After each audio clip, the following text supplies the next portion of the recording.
India Pakistan के so called cease fire के बाद पहली बार जब भारतीय प्रधानमंत्री नरेंद्र मोदी अपनी बात रखने 8 बजे आए तो एक लाइन में उन्हें पाकिस्तान को बोला, क्या बोला? लवणे न भोजन।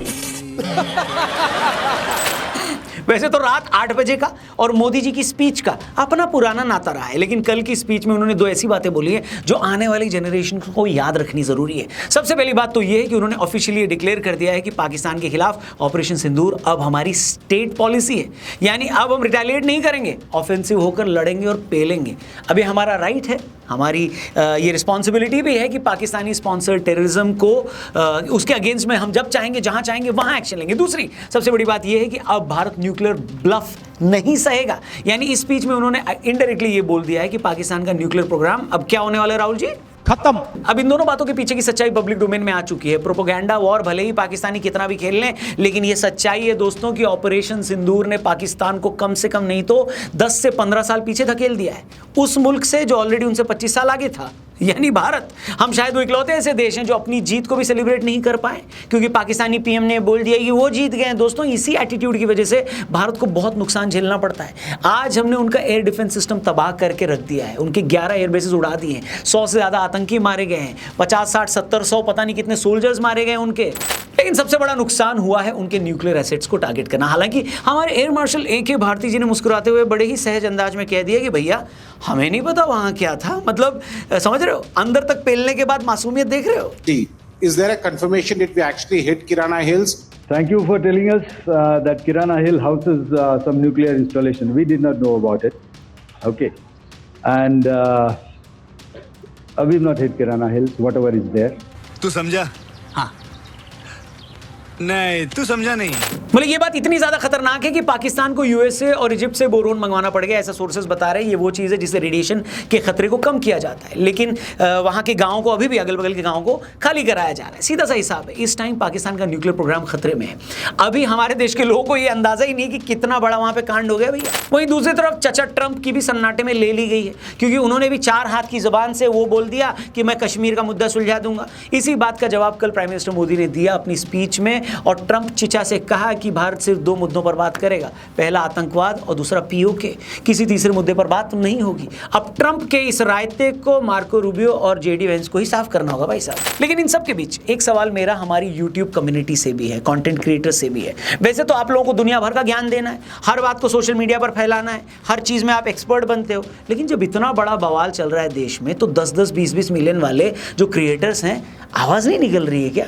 वहीं नल्ले अफरीदी को देखो, पाकिस्तान में इतनी पिलाई के बाद भी विक्ट्री परेड निकाल रहे आदमी हैं, मतलब शर्म को शर्म आ जाए ऐसा काम कर रहे हैं लोग। वहीं वासे हबीब और इफ़ी जो क्रिकेट के कंटेंट क्रिएटर्स हैं, यूट्यूबर्स हैं, वहाँ बनाते हैं पाकिस्तान में बैठ के, वो भी भारत को, हमारी आर्मी को और हमारे प्राइम मिनिस्टर को गाली दे रहे हैं, कह रहे हैं कि हमने वहाँ के मासूम बच्चों को मारा है।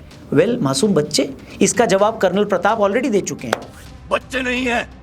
पर दोस्तों, भले ही ये लोग जो भी बोले, भारत का होने के नाते तो हम सबको बुरा लगेगा, पर अपने देश के नाते ये लोग तो सही बोल रहे हैं। शर्म हमारे यहाँ आनी चाहिए लोगों को कि ऐसे लोगों को भी इतना प्यार दिया, पॉपुलर किया, पैसा भी ज़्यादातर इन लोगों ने हमारे ही व्यूअर्स से बनाया, लेकिन एंड में खड़े रहे हैं अपने ही आतंकी मुल्क के साथ। ये इनकी रियलिटी है। भले गलत हो इनका मुल्क, सपोर्ट फिर भी ये अपने ही देश का कर रहे हैं। और हमारे यहाँ चाची के साथ अनबॉक्सिंग करने वाले, हर बात पे दुग्गल साहब बन के एक्सप्लेन करना और ओपिनियन देने वाले, मीम पे रिएक्शन देकर मस्खरी करने वाले, और येती और भूत प्रेत पर वीडियो बनाने वाले कुछ लोग हैं जो बोल ही नहीं पाए। कम ऑन, आप लोगों की इस समय देश को जरूरत थी और आप इसलिए चुप रहे क्योंकि आपको अपनी पाकिस्तानी ऑडियंस की जरूरत थी क्या?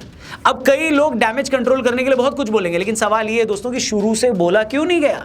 जिस दिन से पहलगाम में हमला हुआ उस दिन से पाकिस्तानी, वहां के कंटेंट क्रिएटर्स, वहां की मीडिया सिर्फ एक ही बात बोले जा रही है कि भारत ने ये सब कुछ खुद जानबूझ के करवाया, जबकि सच्चाई उनको भी पता है कि उनके यहां से आतंकी यहां पर आए थे। लेकिन हम लोग सच जानते हुए भी बोल नहीं पा रहे हैं। मजबूरी क्या है? चुप क्यों है हम लोग? वैसे तो हमको दुनिया भर का फ्रीडम ऑफ एक्सप्रेशन चाहिए। अपना कंटेंट अगर आप लोग बना रहे हो तो उसको बनाते रहो, लेकिन जब बात उनको एक्सपोज करने की हो तो ये मान के चलो, कॉन्फिडेंस रखो कि आप लोगों की रीच बहुत ज़्यादा है, उसको यूज़ करो।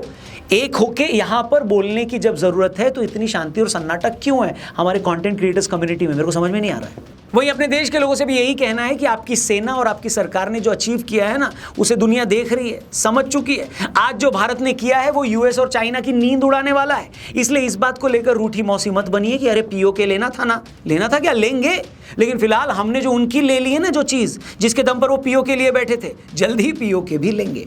फिलहाल तो भैया हम उनके प्रोपेगेंडा वॉर से लड़ रहे हैं। सोचिए पाकिस्तान ने क्या बोला था, आदमपुर एयरबेस को अटैक किया गया है, S-400 तोड़ताड़ दिया गया है, लेकिन आज आपके प्रधानमंत्री नरेंद्र मोदी वहीं पर मौजूद थे, सैनिकों से मिल रहे थे, भारत माता की जय के नारे भी लगे। भारत माता की जय, भारत माता की जय। बताइए क्या ये दम पाकिस्तानी पीएम में है कि वो किराना हिल से नूर खान बेस पर जा सके? आज उनका आर्मी चीफ अपने बंकर से निकलकर अस्पतालों के चक्कर लगाकर वहां घायलों के गाल सहला रहा था, लेकिन अंदर से उन्हें भी पता है कि हमारी फौज ने उनका क्या क्या सहला दिया है। वहीं बीएलए वाले लगातार पाकिस्तानी सेना का भरता बना रहे हैं, सैकड़ों की संख्या में उनके सोल्जर्स मारे जा रहे हैं। पिछले 24 घंटे में उनकी आर्मी के 60 ठिकानों पर अटैक हुआ है। एक आर्टिकल आया कि बलोच विद्रोहियों ने पाकिस्तान आर्मी की कमर तोड़ दी। एक्चुअली तोड़ी कुछ और चीज गई थी, इन लोगों ने कमर लिखा है। यानी पाकिस्तान एक फ्रंट की लड़ाई हार चुका है, अब वो 0.5 फ्रंट की लड़ाई लड़ेगा यहां पर जो भारत के अंदर ही है, और उस 0.5 फ्रंट के साथ हमें भी लड़ना है। उस लड़ाई में ट्रंप हलवाई भी क्रेडिट लेने आएगा, चीनी चाउमीन भी अपना मसाला ऐड करेगा। फर्क इससे पड़ेगा दोस्तों कि आप और हम कितने अवेयर हैं। खैर पाकिस्तानियों, अगर आप ये वीडियो देख रहे हो तो अपनी सरकार से जरा पूछना कि उनका न्यूक्लियर प्रोग्राम सुरक्षित है या राहुल जी खत्म। वैसे इस न्यूक्लियर वाले मुद्दे पर, इस मैटर पे कल सुबह एक वीडियो आएगी, इसलिए उस वीडियो को, इंपॉर्टेंट वीडियो होगी, मिस मत करना। इसलिए चैनल सब्सक्राइब करके जाना और कमेंट में झूठे पाकिस्तानियों की कह के ले लेना। थैंक यू फॉर वॉचिंग, जल्दी मिलते हैं। जय हिंद, वंदे मातरम।